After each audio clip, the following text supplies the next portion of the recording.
कई लोगों की विदाई के पीछे क्या कारण है, आज आर पार में इस पर सबसे बड़ा विश्लेषण होगा। लेकिन मोदी कैबिनेट का एक मंत्र बिल्कुल साफ है कि टीम में रहना है तो खरा उतरना ही होगा, और इसी मंत्र का असर कि रविशंकर प्रसाद, डॉक्टर हर्षवर्धन, रमेश पोखरियाल निशंक, प्रकाश जावड़ेकर जैसे दिग्गजों को कैबिनेट से बाहर का रास्ता दिखाना पड़ गया। आखिर इन पूर्व मंत्रियों से कहां चूक हो गई, इसका भी मैं आज संपूर्ण विश्लेषण करूंगा। लेकिन इस बीच सियासत भी शुरू हो चुकी है। कांग्रेस के रणदीप सिंह सुरजेवाला कह रहे हैं कि खराबी इंजन में है और डिब्बे बदले जा रहे हैं। जवाब में केंद्रीय मंत्री गिरिराज सिंह ने कहा है कि फटे गुब्बारे में हवा भरने वाले अब बताएंगे भारत के सबसे सफल प्रधानमंत्री को क्या करना चाहिए। तो आज इन तमाम मुद्दों पर होगी देश की सबसे बड़ी बहस और सबसे बड़ा विश्लेषण। टीम मोदी की इनसाइड स्टोरी आज आर पार में मैं आपको बताऊंगा, और नई कैबिनेट पर आर पार आखिरकार क्यों हो रहा है, क्योंकि प्रधानमंत्री मोदी ट्रेडिशन से ज्यादा तवज्जो टैलेंट को दे रहे हैं। यानी मैसेज साफ है, अगर आप में टैलेंट है तो देश के लिए काम करने का आपको मौका दिया जाएगा। आज का आर पार नरेंद्र मोदी की कैबिनेट की इनसाइड स्टोरी पर।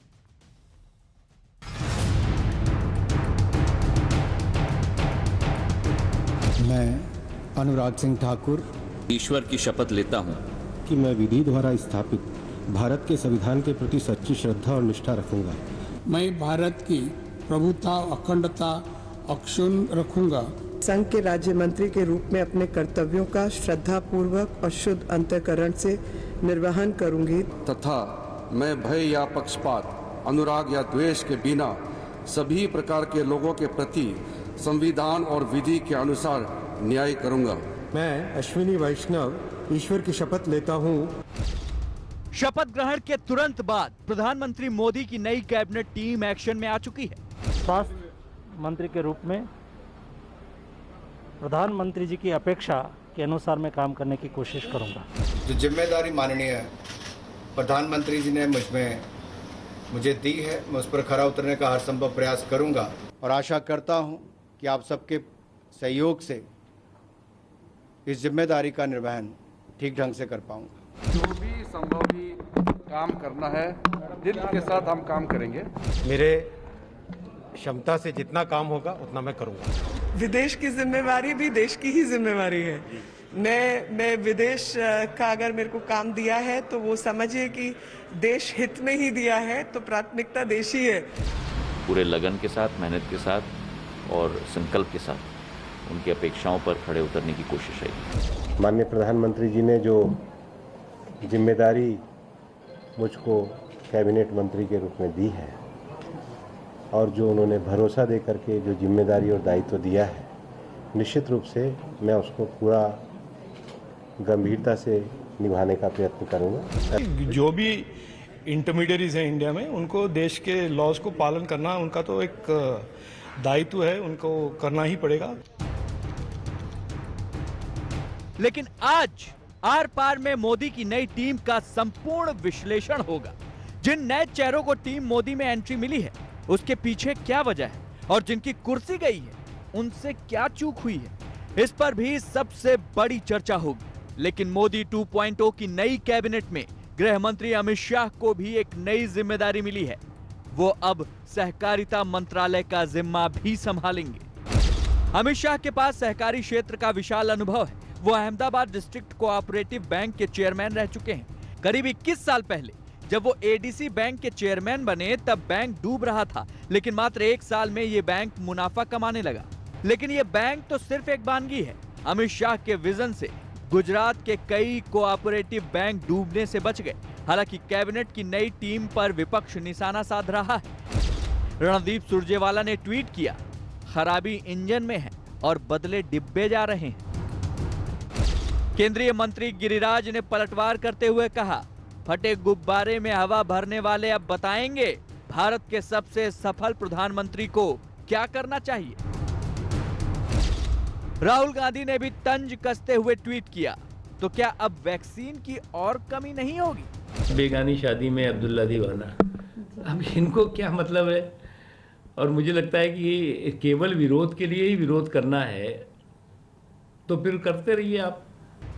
लेकिन आज सबसे बड़ा सवाल है, क्या मोदी की नई टीम देश को नई ताकत देने वाली है? आज इसी पर होगी देश की सबसे बड़ी बहस, नई कैबिनेट पर आर पार। और अब वक्त है विश्लेषण का। सबसे पहले शुरुआत करते हैं कि आखिरकार लीक से हटकर क्यों ये कैबिनेट विस्तार है, यानी लीक से हटकर सोच का विश्लेषण करते हैं। मैं पॉइंट वाइज पॉइंट आपको बताऊंगा हर, और मंत्री क्यों हटाए गए हैं वो भी मैं बताऊंगा आपको। ट्रेडिशन से ज्यादा टैलेंट को अहमियत दी गई है, ये बात बिल्कुल स्पष्ट है, इसीलिए ये टीम भव्य नजर आ रही है। नेता ही मंत्री बनेगी वाली परंपरा को तोड़ा गया है। ब्यूरोक्रेट टेक्नोक्रेट को मोदी कैबिनेट में बड़ा हिस्सा मिला है, और सिर्फ बड़ा हिस्सा नहीं मिला, बड़े मंत्रालय भी मिले हैं, यानी ताकत भी मिली है। अगर आप में काबिलियत है तो आपको काम मिल जाएगा। 36 नेता ऐसे हैं जो पहली बार मंत्री बने हैं। मंत्रिमंडल में 25 राज्यों और केंद्र शासित प्रदेशों के नेता हैं। इससे पहले पीवी नरसिम्हा राव की सरकार में 26 राज्यों का प्रतिनिधित्व था, लेकिन वो मिनॉरिटी गवर्नमेंट थी। याद होगा आपको जेएमएम घूस कांड उसी समय का है। पीवी नरसिम्हा राव की सरकार में सबसे बड़ा रिप्रेजेंटेशन माना गया है 26 का। मैं बढ़ता हूं आगे। मंत्रिमंडल में महिलाओं की संख्या अब 11 हो गई है, ये एक बड़ी संख्या है। इससे पहले मुझे लगता है कि गत 20 वर्षों में इस तरह की संख्या नहीं हुई है। मोदी कैबिनेट में औसत उम्र को घटाकर 60 के नीचे कर दिया गया है, यह सबसे बड़ा प्लस है। यानी इससे पता लगता है कि हाउ कैबिनेट इज यंग। 61 से कम करके 58 कर दिया गया है, यह सबसे बड़ा महत्वपूर्ण हिस्सा है, यानी युवा भारत की युवा कैबिनेट। मैं बढ़ता हूं आगे। और अब अमित शाह को जो नई जिम्मेदारी मिली है उसका विश्लेषण बड़ा जरूरी है। सहकारिता क्षेत्र में उनको काम का विशाल अनुभव है। आप बोलेंगे ये जानकारी अब अमीश देवगन आप कहां से निकाल के लेके आ रहे हो। 36 साल की उम्र में एडीसीबी बैंक के वो अध्यक्ष बने। एडीसीबी यानी अहमदाबाद जिला सहकारी बैंक, 20 करोड़ से ज्यादा का घाटा था इस बैंक में, एक साल में इसको दूर करा गया। इसी साल एडीसीबी को 6.60 करोड़ रुपए का, यानी कुल मिलाकर 6.6 सीआर का मुनाफा भी हुआ। ये बड़ा आंकड़ा है। देखिए इस मंत्रालय का इस मंत्रालय की क्या इंपॉर्टेंस है मैं आपको आगे भी समझाऊंगा, लेकिन आगे का पॉइंट आप सुनिए। शाह के विजन से दर्जनों कोऑपरेटिव बैंक्स की दशा में इस देश में सुधार आया है। बढ़ता हूं मैं आगे। देश में 8 लाख से ज्यादा सहकारी समितियां हैं, जो कि बड़ी इंपॉर्टेंट है सोशल एम्पावरमेंट के लिए, फाइनेंशियल एम्पावरमेंट के लिए। गुजरात महाराष्ट्र में सबसे ज्यादा सहकारियां समिति हैं। आर्थिक के साथ सामाजिक क्षेत्र से जुड़ा है सहकारिता विभाग। मैं बढ़ता हूं आगे। गांव गरीब और किसान कल्याण इससे जुड़ा है। हाल के सालों में कई सहकारी घोटाले भी सामने आए हैं, तो यह भी महत्वपूर्ण है कि इससे क्या उस पर विराम लग जाएगा। तो अमित शाह की नई जिम्मेदारी काफी अहम है, इसको हल्के में नहीं आंका जा सकता। इससे पहले मुझे ध्यान में आता है कि किसी गृह मंत्री के पास शायद डबल प्रभार नहीं रहा है, यानी वो गृह मंत्री भी हो और किसी और विभाग का भी मंत्री हो। इससे पहले मुझे ध्यान में आता है सरदार वल्लभ भाई पटेल, जिनके पास गृह मंत्रालय भी था लेकिन इंफॉर्मेशन एंड ब्रॉडकास्टिंग भी था। उसके बाद अगर मैं इंद्रजीत गुप्ता से आगे बढ़ूं, बूटा सिंह से आगे बढ़ूं, सईद साहब से आगे बढ़ूं, फिर मैं एल के अडवाणी तक आऊं, या फिर सुशील कुमार शिंदे या पी चिदम्बरम तक भी आऊं, तो मुझे कोई ध्यान में नहीं आता। मेरी जितनी जानकारी है उसमें मुझे ध्यान में नहीं आता। लेकिन सरदार वल्लभ भाई पटेल के बाद दूसरे ऐसे देश में गृह मंत्री होंगे जिनके पास डबल जिम्मेदारी होगी, यह भी एक महत्वपूर्ण पॉइंट है। यानी सहकारिता विभाग वाकई जो कोऑपरेटिव मिनिस्ट्री है बहुत महत्वपूर्ण मिनिस्ट्री है इस देश के लिए, जिसको पहली बार आइडेंटिटी के तौर पर नरेंद्र मोदी सरकार में शामिल किया गया है। मैं बढ़ता हूं आगे।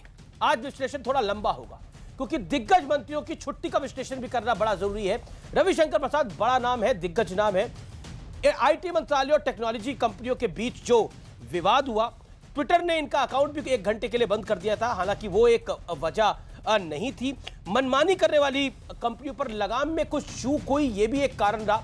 उम्र भी एक कारण हो सकता है। मैं बढ़ता हूं आगे। डॉक्टर हर्षवर्धन, पिछले 1.5 साल में सबकी नजर इस विभाग पर थी, और इसके साथ साथ कोरोना की पहली और दूसरी लहर में देश को काफी नुकसान हुआ। कोरोना की दूसरी लहर में सरकार पर बहुत सारे सवाल उठे। अंत में प्रधानमंत्री मोदी को खुद मोर्चा संभालना पड़ा। ऑक्सीजन से लेकर हर चीज का काम, रेमडेसिविर तक प्रधानमंत्री को आयोजित करनी पड़ी, उसका भी ठीकरा फूटा है डॉक्टर हर्षवर्धन पे। तीसरी बड़ी बात जो कि बड़ी महत्वपूर्ण है डॉक्टर हर्षवर्धन के लिए, ये दिल्ली से आते हैं और दिल्ली में आम आदमी पार्टी की सरकार जो कुछ कर रही थी उसके जवाब वो डॉक्टर हर्षवर्धन नहीं दे पा रहे थे उस तरीके से। वो भी एक कारण रहा फंडामेंटल तौर पर, जो मेरे सोर्सेस कहते हैं। इसके अलावा संघ से भी फीडबैक लिया गया, इसके अलावा संगठन का यानी भारतीय जनता पार्टी के संगठन का भी फीडबैक इन तमाम मंत्रियों के लिए लिया गया है, जो मेरे पास एक्सक्लूसिव जानकारी है। मैं बढ़ता हूं आगे। प्रकाश जावड़ेकर, सूचना प्रसारण और पर्यावरण जैसे बड़े विभाग थे, कुछ मुद्दों पर सरकार के खिलाफ जमकर दुष्प्रचार हुआ।